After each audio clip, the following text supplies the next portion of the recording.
Naalala ko yung sinabi sa akin ng mama nung nag-aaral pa ako. Sabi niya, mag-aral ka ng mabuti para pag nakatapos ka, mabibili mo lahat ng gusto mo.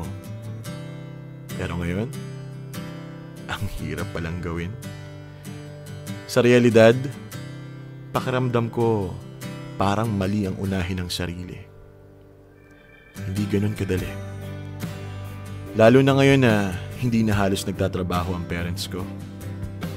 Siguro para sa kanila, natapos na ang obligasyon nila sa pamilya nung nakapagtapos na ako ng pag-aaral. Kaya wala akong choice kundi akuin ang responsibilidad na maging tagapagtaguyod ng pamilya. Ang tagapagmana ng utang, problema, sama ng loob, at responsibilidad. Kaya nga parang mas nararamdaman ko po yung pressure sa balikat ko kaysa sa pananakit ng likod ko.